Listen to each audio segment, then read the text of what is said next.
ಆತ್ಮೀಯ ಸ್ನೇಹಿತರೆ, ಭಾರತ ಸಂವಿಧಾನದ ಎಲ್ಲ ಸ್ಪರ್ಧಾತ್ಮಕ ಪರೀಕ್ಷೆಗಳಲ್ಲಿ ಕೇಳಬಹುದಾದಂಥ ಟಾಪ್ 50 ಪ್ರಶ್ನೋತ್ತರಗಳನ್ನು ಈ ವಿಡಿಯೋದಲ್ಲಿ ಚರ್ಚೆ ಮಾಡೋಣ. ವಿಡಿಯೋವನ್ನು ಕೊನೆವರೆಗೂ ನೋಡಿ. ವಿಡಿಯೋ ಇಷ್ಟ ಆದರೆ ಲೈಕ್ ಮಾಡಿ, ವಿಡಿಯೋ ಬಗ್ಗೆ ಕಾಮೆಂಟ್ಸ್ ಮಾಡಿ, ನಿಮ್ಮ ಸ್ನೇಹಿತರಿಗೂ ಈ ವಿಡಿಯೋನ ಶೇರ್ ಮಾಡಿ ಅಂತ ಹೇಳ್ತಾ, ಮೊದಲನೇ ಪ್ರಶ್ನೆ, ಭಾರತ ಸಂವಿಧಾನದ ವಿಧಿ 48A ಅಡಿಯಲ್ಲಿ ಪರಿಸರದ ಸಂರಕ್ಷಣೆ, ಸುಧಾರಣೆ ಹಾಗೂ ಅರಣ್ಯ ಮತ್ತು ವನ್ಯಜೀವಿಗಳ ರಕ್ಷಣೆಯನ್ನು ಸೇರಿಸಲಾಗಿದ್ದು ಯಾವ ತಿದ್ದುಪಡಿಯ ಮೂಲಕ? ಸರಿಯಾದ ಉತ್ತರ ಆಯ್ಕೆ ಬಿ. 1976ರ 42ನೇ ತಿದ್ದುಪಡಿಯು ಈ ವಿಧಿಯನ್ನು ಸೇರಿಸಿ ಪರಿಸರ ಹಾಗೂ ವನ್ಯಜೀವಿ ಸಂರಕ್ಷಣೆ ಜವಾಬ್ದಾರಿಯನ್ನು ರಾಜ್ಯದ ಮೇಲೆ ಹೊರಿಸಿತು. ಎರಡನೇ ಪ್ರಶ್ನೆ, ಭಾರತ ಸಂವಿಧಾನದ ಯಾವ ತಿದ್ದುಪಡಿಯ ಮೂಲಕ ವಿಧಿ 21A ಅನ್ನು ಸೇರಿಸಲಾಯಿತು? ಸರಿಯಾದ ಉತ್ತರ ಆಯ್ಕೆ ಬಿ.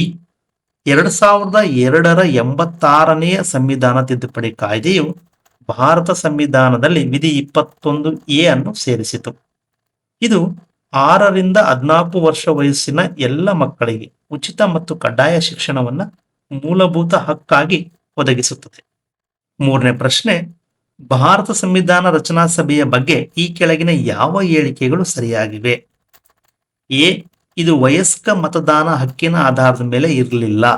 ಬಿ, ಇದು ನೇರ ಚುನಾವಣೆಗಳ ಪರಿಣಾಮವಾಗಿತ್ತು. ಸಿ, ಇದು ಬಹುಪಕ್ಷೀಯ ಸಂಸ್ಥೆ ಆಗಿರಲಿಲ್ಲ. ಡಿ, ಇದು ಹಲವಾರು ಸಮಿತಿಗಳ ಮೂಲಕ ಕಾರ್ಯನಿರ್ವಹಿಸಿತು. ಕೆಳಗಿನ ಸಂಕೇತಗಳಿಂದ ಸರಿಯಾದ ಉತ್ತರ ಆಯ್ಕೆ ಮಾಡಿ. ಸರಿಯಾದ ಉತ್ತರ ಆಯ್ಕೆ ಎ. ಭಾರತ ಸಂವಿಧಾನದ ರಚನಾ ಸಭೆಯು ವಯಸ್ಕ ಮತದಾನ ಹಕ್ಕಿನ ಆಧಾರದ ಮೇಲೆ ಇರಲಿಲ್ಲ ಮತ್ತು ಹಲವಾರು ಸಮಿತಿಗಳ ಮೂಲಕ ಕಾರ್ಯನಿರ್ವಹಿಸಿತು. ಇದರಲ್ಲಿ ಎ ಮತ್ತು ಡಿ ಹೇಳಿಕೆಗಳು ಸರಿಯಾಗಿವೆ. ಮುಂದಿನ ಪ್ರಶ್ನೆ, ಭಾರತ ಸಂವಿಧಾನದ 11ನೇ ಪರಿಚ್ಛೇದದಲ್ಲಿ ಈ ಕೆಳಗಿನ ಯಾವ ವಿಷಯವನ್ನು ಪಟ್ಟಿ ಮಾಡಿಲ್ಲ? ಸರಿಯಾದ ಉತ್ತರ ಆಯ್ಕೆ ಎ. ಪಶುಸಂಗೋಪನೆ, ಬಡತನ ನಿರ್ಮೂಲನಾ ಕಾರ್ಯಕ್ರಮ ಮತ್ತು ಸಣ್ಣ ಅರಣ್ಯಪನ್ನ ಇವು 3 11ನೇ ಪರಿಚ್ಛೇದದಲ್ಲಿ ಪಟ್ಟಿಯಾಗಿರುವ ವಿಷಯಗಳು ಗ್ರಾಮೀಣ ಸ್ಥಳೀಯ ಆಡಳಿತಕ್ಕೆ ಸಂಬಂಧಿಸಿದ್ದು. ಆದರೆ ಕಾಂಜಿ ಹೌಸ್ ಈ ಪಟ್ಟಿಯಲ್ಲಿ ಇಲ್ಲ. ಮುಂದಿನ ಪ್ರಶ್ನೆ, ಭಾರತ ಸಂವಿಧಾನದ ಯಾವ ವಿಧಿಯಲ್ಲಿ ಗ್ರಾಮ ಸಭೆ ಎಂಬ ಪದ ವ್ಯಾಖ್ಯಾನವಿದೆ? ಗ್ರಾಮ ಸಭೆ ಎಂಬ ಪದ ಭಾರತ ಸಂವಿಧಾನದ ವಿಧಿ 243B ಅಡಿಯಲ್ಲಿ ವ್ಯಾಖ್ಯಾನಿಸಲಾಗಿದೆ. ಗ್ರಾಮ ಸಭೆ ಪಂಚಾಯತ್ ರಾಜ್ ವ್ಯವಸ್ಥೆಯ ಪ್ರಾಥಮಿಕ ಮತ್ತು ಅತಿದೊಡ್ಡ ಘಟಕವಾಗಿದ್ದು ಇದೊಂದು ಶಾಶ್ವತ ಸಂಸ್ಥೆಯಾಗಿದೆ. ಆಯ್ಕೆ ಸಿ ಸರಿಯಾದ ಉತ್ತರ. ಮುಂದಿನ ಪ್ರಶ್ನೆ, ಈ ಕೆಳಗಿನವುಗಳಲ್ಲಿ ಭಾರತದ ಸಂವಿಧಾನದಲ್ಲಿ ಸ್ಥಾಪನೆಗಾಗಿ ಉಲ್ಲೇಖಿತವಾಗಿಲ್ಲದ ಯಾವುದು? ಎ, ನೀತಿ ಆಯೋಗ. ಬಿ, ಕೇಂದ್ರ ಲೋಕಸೇವಾ ಆಯೋಗ. ಸಿ, ಹಣಕಾಸು ಆಯೋಗ. ಡಿ, ಚುನಾವಣಾ ಆಯೋಗ. ಸರಿಯಾದ ಉತ್ತರ ಆಯ್ಕೆ ಎ, ನೀತಿ ಆಯೋಗ. ಇದು ಸಂವಿಧಾನೇತರ ಸಂಸ್ಥೆ, ಕಾರ್ಯಾಂಗದ ನಿರ್ಣಯದ ಮೂಲಕ ಸ್ಥಾಪಿಸಲಾಗಿದೆ. ಇನ್ನು ಕೇಂದ್ರ ಲೋಕಸೇವಾ ಆಯೋಗ ವಿಧಿ 315, ಹಣಕಾಸು ಆಯೋಗ ವಿಧಿ 280 ಮತ್ತು ಚುನಾವಣಾ ಆಯೋಗ ವಿಧಿ 324. ಈ 3 ಸಂವಿಧಾನದಲ್ಲಿ ಸ್ಪಷ್ಟವಾಗಿ ಉಲ್ಲೇಖಿತವಾದ ಸಂಸ್ಥೆಗಳಾಗಿವೆ. ಭಾರತ ಸಂವಿಧಾನದಲ್ಲಿ ಮೂಲಭೂತ ಕರ್ತವ್ಯಗಳನ್ನು ಯಾವ ವಿಧಿಯಲ್ಲಿ ಪ್ರತಿಪಾದಿಸಲಾಗಿದೆ?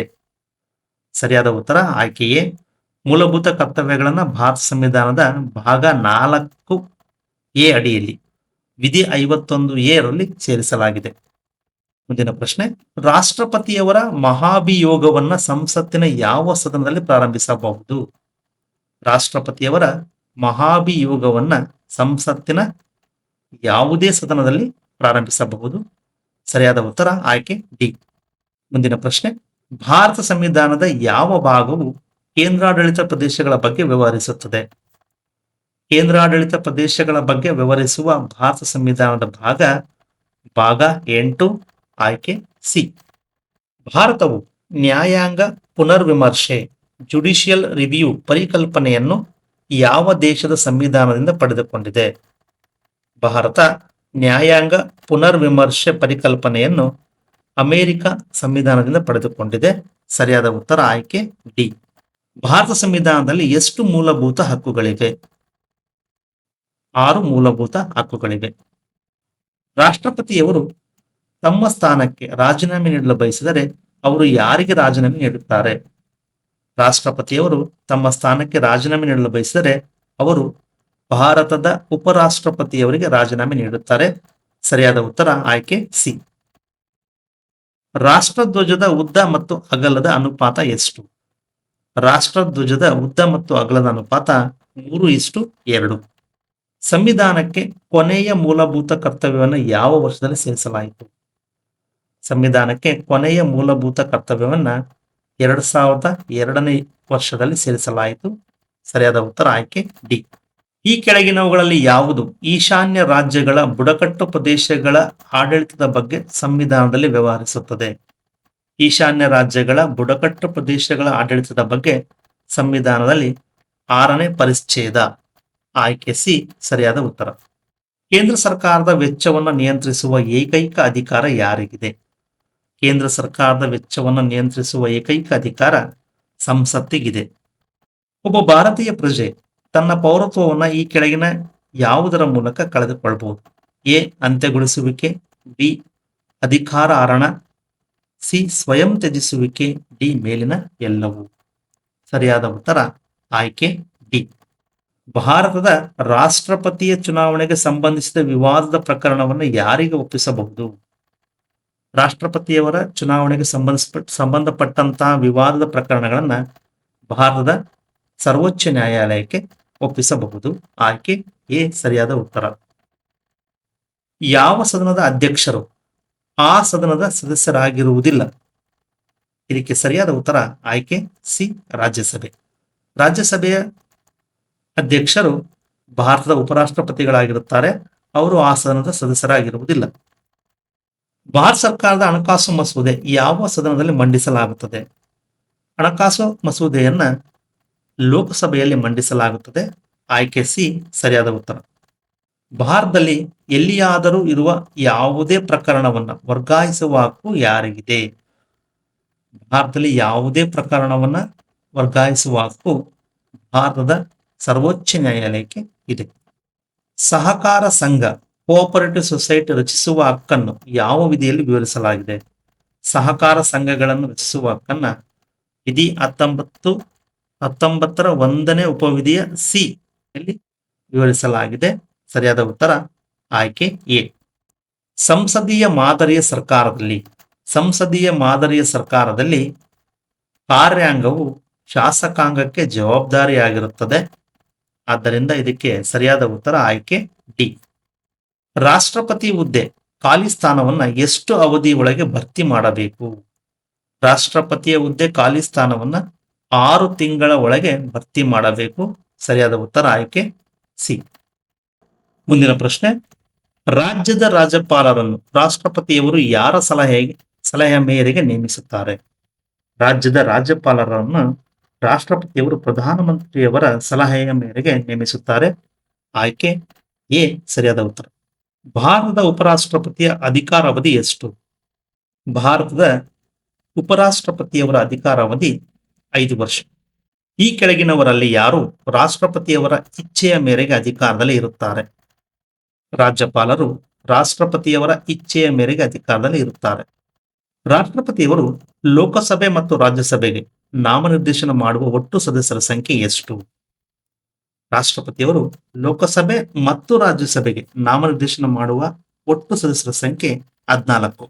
ಈ ಕೆಳಗಿನವರಲ್ಲಿ ಯಾರು ರಾಷ್ಟ್ರಪತಿ ಚುನಾವಣಾ ಮಂಡಳಿಯ ಭಾಗವಲ್ಲ? ರಾಷ್ಟ್ರಪತಿ ಚುನಾವಣೆಯ ಮಂಡಳಿಯ ಭಾಗವಲ್ಲದ ಸದಸ್ಯರು ವಿಧಾನ ಪರಿಷತ್ನ ಚುನಾಯಿತ ಸದಸ್ಯರು. ಆಯ್ಕೆ ಸಿ.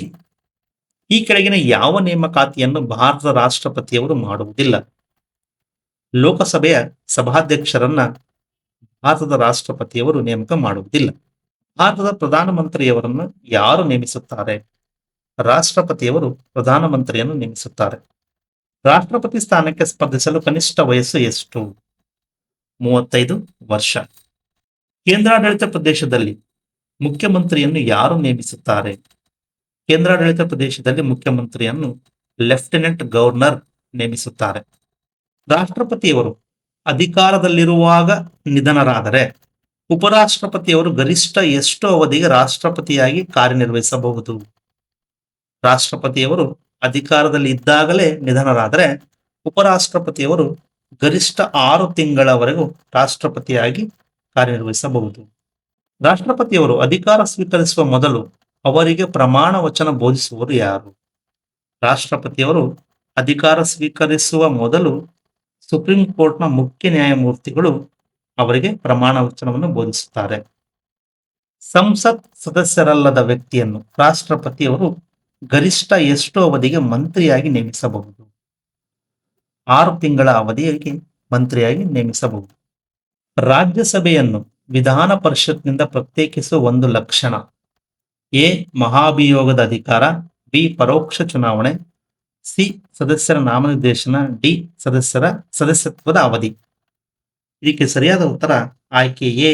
ಮಹಾಭಿಯೋಗದ ಅಧಿಕಾರ ರಾಜ್ಯಸಭೆಯನ್ನ ಅದರ ವಿಧಾನ ಪರಿಷತ್ನಿಂದ ಪ್ರತ್ಯೇಕಿಸತಕ್ಕಂಥ ಒಂದು ಲಕ್ಷಣವಾಗಿದೆ. ಎಲ್ಲಾ ರಾಜ್ಯಗಳ ಮುಖ್ಯಮಂತ್ರಿಗಳು ಇದರ ಪದನಿಮಿತ್ತ ಸದಸ್ಯರಾಗಿರುತ್ತಾರೆ. ಭಾರತದ ಎಲ್ಲಾ ರಾಜ್ಯಗಳ ಮುಖ್ಯಮಂತ್ರಿಗಳು ಅಂತಾರಾಜ್ಯ ಮಂಡಳಿಯ ಪದನಿಮಿತ್ತ ಸದಸ್ಯರಾಗಿರುತ್ತಾರೆ. ರಾಜ್ಯಪಾಲರಾಗಿ ನೇಮಕಗೊಳ್ಳಲು ಈ ಕೆಳಗಿನ ಯಾವುದು ಅಗತ್ಯ ಅರ್ಹತೆ ಅಲ್ಲ? ಎ. ಸಂಸತ್ತಿನ ಯಾವುದೇ ಸದನದ ಸದಸ್ಯರಾಗಿರಬಾರದು, ಬಿ. ನೇಮಕಗೊಳ್ಳುವ ರಾಜ್ಯದ ನಿವಾಸಿಯಾಗಿರಬೇಕು, ಸಿ. ಭಾರತದ ಪ್ರಜೆಯಾಗಿರಬೇಕು, ಡಿ. 35 ವರ್ಷ ವಯಸ್ಸು ಪೂರ್ಣಗೊಳಿಸಿರಬೇಕು. ಇದಕ್ಕೆ ಸರಿಯಾದ ಉತ್ತರ ಆಯ್ಕೆ ಬಿ. ನೇಮಕಗೊಳ್ಳುವ ರಾಜ್ಯದ ನಿವಾಸಿಯಾಗಿರಬೇಕು ಎಂಬುದು ಅಗತ್ಯವಿಲ್ಲ. ರಾಷ್ಟ್ರಪತಿ ರಾಜ್ಯಸಭೆಗೆ 12 ಸದಸ್ಯರನ್ನ ನಾಮನಿರ್ದೇಶನ ಮಾಡುವುದು ಯಾವ ಆಧಾರದ ಮೇಲೆ? ರಾಷ್ಟ್ರಪತಿಯವರು ವಿಜ್ಞಾನ, ಕಲೆ, ಸಾಹಿತ್ಯ ಮತ್ತು ಸಮಾಜ ಸೇವೆ ಕ್ಷೇತ್ರದಲ್ಲಿ ವಿಶಿಷ್ಟ ಸಾಧನೆ ಮಾಡಿದ 12 ಸದಸ್ಯರನ್ನು ನಾಮನಿರ್ದೇಶನ ಮಾಡುತ್ತಾರೆ. ಸೊ ಆಯ್ಕೆ ಡಿ. ಹಿಂದುಳಿದ ವರ್ಗಗಳ ಸ್ಥಿತಿಯನ್ನ ಪರಿಶೀಲಿಸಲು ಸುಧಾರಣಾ ಕ್ರಮಗಳನ್ನು ಸೂಚಿಸಲು ಆಯೋಗ ನೇಮಿಸುವ ಅಧಿಕಾರವನ್ನ ರಾಷ್ಟ್ರಪತಿಗೆ ಯಾವ ವಿಧಿ ನೀಡುತ್ತದೆ? ವಿಧಿ 340. ರಾಷ್ಟ್ರಪತಿಯವರು ತಮ್ಮ ಸ್ಥಾನಕ್ಕೆ ಎಷ್ಟು ಬಾರಿ ಮರುಚುನಾವಣೆಗೆ ಸ್ಪರ್ಧಿಸಬಹುದು? ರಾಷ್ಟ್ರಪತಿಯವರು ಎಷ್ಟು ಬಾರಿಯಾದರೂ ಮರುಚುನಾವಣೆಗೆ ಸ್ಪರ್ಧಿಸಬಹುದು. ಯುಪಿಎಸ್ಸಿ ಸದಸ್ಯರ ಸಂಖ್ಯೆಯನ್ನು ನಿಗದಿಪಡಿಸುವ ನಿಯಮ ಮತ್ತು ನಿಬಂಧನೆ ರೂಪಿಸುವ ಸಾಂವಿಧಾನಿಕ ಅಧಿಕಾರ ಯಾರಿಗಿದೆ? ರಾಷ್ಟ್ರಪತಿಯವರಿಗೆ ಇದೆ. ವಿಧಿ 352 ಅಡಿ ರಾಷ್ಟ್ರಪತಿಯವರು ತುರ್ತು ಪರಿಸ್ಥಿತಿ ಘೋಷಿಸುವುದು ಯಾರ ಸಲಹೆ ಮೇರೆಗೆ? ಮಂತ್ರಿಮಂಡಲದ ಸಲಹೆ ಮೇರೆಗೆ. ರಾಷ್ಟ್ರಪತಿ ಮತ್ತು ಉಪರಾಷ್ಟ್ರಪತಿ ಇಬ್ಬರು ಲಭ್ಯವಿಲ್ಲದಿದ್ದಾಗ ಯಾರು ರಾಷ್ಟ್ರಪತಿಯಾಗಿ ಕಾರ್ಯನಿರ್ವಹಿಸುತ್ತಾರೆ? ಸುಪ್ರೀಂ ಕೋರ್ಟ್ನ ಮುಖ್ಯ ನ್ಯಾಯಮೂರ್ತಿಯವರು ರಾಷ್ಟ್ರಪತಿಯಾಗಿ ಕಾರ್ಯನಿರ್ವಹಿಸುತ್ತಾರೆ. ಸಂಸತ್ತು ಮತ್ತು ಶಾಸಕಾಂಗಕ್ಕೆ ಮತದಾರರ ಪಟ್ಟಿ ಸಿದ್ಧಪಡಿಸುವ ನಿಯಂತ್ರಣ ಯಾರಿಗಿದೆ? ಸರಿಯಾದ ಉತ್ತರ ಆಯ್ಕೆ ಬಿ. ಚುನಾವಣಾ ಆಯೋಗ. ಸಂವಿಧಾನದ 10ನೇ ಪರಿಚ್ಛೇದದಲ್ಲಿ ಏನಿದೆ? ಸಂವಿಧಾನದ 10ನೇ ಪರಿಚ್ಛೇದದಲ್ಲಿ ಪಕ್ಷಾಂತರದ ಆಧಾರದ ಮೇಲೆ ಅನರ್ಹತೆಯ ನಿಬಂಧನೆಗಳು ಇವೆ. ಚುನಾವಣಾ ಆಯೋಗವು ಇವರ ಚುನಾವಣೆಗಳನ್ನು ನಡೆಸುತ್ತದೆ. ಚುನಾವಣಾ ಆಯೋಗ ಸಂಸತ್ತು, ರಾಜ್ಯ ಶಾಸಕಾಂಗ ಮತ್ತು ರಾಷ್ಟ್ರಪತಿ, ಉಪರಾಷ್ಟ್ರಪತಿ ಹುದ್ದೆಗಳಿಗೆ ಚುನಾವಣೆಗಳನ್ನು ನಡೆಸುತ್ತದೆ. ಭಾರತದಲ್ಲಿ ರಾಜಕೀಯ ಪಕ್ಷಗಳಿಗೆ ಮಾನ್ಯತೆ ನೀಡುವವರು ಯಾರು? ರಾಜಕೀಯ ಪಕ್ಷಗಳಿಗೆ ಮಾನ್ಯತೆ ನೀಡುವವರು ಚುನಾವಣಾ ಆಯೋಗ.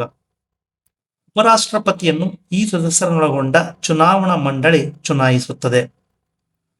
ಉಪರಾಷ್ಟ್ರಪತಿಯವರನ್ನ ಸಂಸತ್ತಿನ 2 ಸದನಗಳ ಸದಸ್ಯರ ಅವರನ್ನು ಒಳಗೊಂಡಂತಹ ಚುನಾವಣಾ ಮಂಡಳಿ ಚುನಾಯಿಸುತ್ತದೆ. ಆತ್ಮೀಯರೇ, ಇದುವರೆಗೂ ಈ ವಿಡಿಯೋ ನೋಡೋದಕ್ಕಾಗಿ ಧನ್ಯವಾದಗಳು. ಮತ್ತೆ ಮುಂದಿನ ವಿಡಿಯೋದೊಂದಿಗೆ ಮತ್ತೊಂದು ಟಾಪಿಕ್ನೊಂದಿಗೆ ಬರೋಣ. ಅಲ್ಲಿಯವರೆಗೂ ಮತ್ತೊಮ್ಮೆ ಧನ್ಯವಾದಗಳು.